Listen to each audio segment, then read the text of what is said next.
नमस्कार, आप देख रहे हैं योर न्यूज डिजिटल प्लेटफॉर्म। आइए रुक करते हैं खबर की ओर। अब बात करते हैं मऊगंज जिले के सामने आए एक चौंकाने वाले मामले की, जहां न्याय की गुहार लगाने पहुंचे एक पीड़ित को अब खुद न्याय की तलाश है। दरअसल मामला मऊगंज जिले के हरमना थाना क्षेत्र के गाड़ा 234 गांव का है, जहां कुछ महीने पहले विनोद यादव की 3 से 4 भैंसें चोरी हो गई थी। इस घटना की नामजद रिपोर्ट विनोद साकेत यादव ने हरमना पुलिस थाने में दर्ज कराई थी। रिपोर्ट के बाद पुलिस हरकत में आई और 2 आरोपियों को हिरासत में लेकर पूछताछ की, जहां आरोपियों ने चोरी की घटना को स्वीकार भी किया। लेकिन कहानी यहीं नहीं रुकी। कुछ दिनों बाद उन्हीं में से एक आरोपी राजेश यादव की पत्नी ने विनोद यादव के खिलाफ झूठी धारा 354 यानी छेड़छाड़ का मामला दर्ज करा दिया। विनोद यादव का आरोप है कि यह मुकदमा उन पर दबाव बनाने और उन्हें झूठे केस में फंसाने की साजिश है। वह प्रशासन से मांग कर रहा है यह पूरे मामले की निष्पक्ष जांच की जाए। उनका कहना है, अगर मैं दोषी हूं तो मुझ पर कार्रवाई हो, लेकिन अगर मैं निर्दोष हूं तो मुझे न्याय दिलाना प्रशासन का कर्तव्य है। अब देखना यह होगा कि प्रशासन इस पूरे मामले में क्या कदम उठाता है।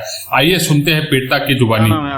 मेरा नाम विनोद कुमार यादव, गाड़ा 234, थाना तहसील हनुमाना, जिला मऊगंज के रहने वाला। एसपी कार्यालय आए हैं, क्या है पूरा मामला? एसपी कार्यालय में आया सर, मेरी भैंस चोरी हो गई 18/7/2025 को, जिसकी मैं रिपोर्ट हनुमाना थाना में किया। हनुमाना थाना में रिपोर्ट किया। आज तक 2 चोर पकड़े गए, 2 चोर अभी फरार हैं। और मैं उनसे पहले चोरों के खिलाफ नामजद पंजीबद्ध मुकदमा कराया था, नामजद दिया था। और बाद में उसने मेरे ऊपर 23 तारीख को गए, उनकी लेडीज जो चोर हैं उनकी लेडीज 23 तारीख को गई मेरे ऊपर मुकदमा लगाने। 354 का मुकदमा लगाया गया। अब कैसे लगाया गया, किस बेस पे लगाया गया, कौन किसके दबाव में लगाया गया, ये हमको नहीं पता है।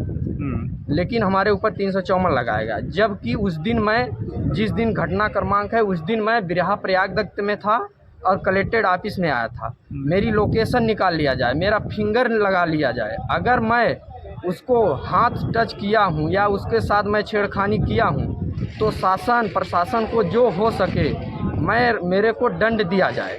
अगर नहीं हूँ तो मेरा कैरियर ख़राब न किया जाए। माननीय एसपी साहब के पास मैं 5 बार दिया, आवेदन दिया, आईजी साहब को दिया, मैं एसडीओपी साहब को दिया, वर्तमान विधायक प्रदीप पटेल जी को दिया, सबको पास मैं गुहार लगाया। अभी तक जिसकी कोई कार्रवाई हमको समझ में नहीं आ रही है। जबकि मैं न्याय के लिए इतना भटका। ये शासन प्रशासन किस काम के? किसान आदमी एक बच्चा पालता है 5 साल में उसका दूध देने लायक होता है।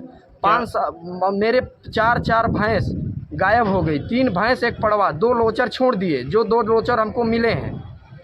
अच्छा, आपका मतलब ये है कि आपके ऊपर भैंस चोरी की है और फिर झूठा मुकदमा लगाए। सरपंच की से पूछ लीजिए आप, यहाँ जो बिरहा पंच अब क्या चाहते हैं आप? हम ये चाहते हैं कि हमको न्याय मिले। एसपी साहब से गुहार लगाते हैं, शासन प्रशासन से गुहार लगाते हैं, हमको न्याय चाहिए। अगर हम दोषी हैं तो हमको दंड भी चाहिए। ये नहीं कर रहे हैं, हमको न्याय चाहिए।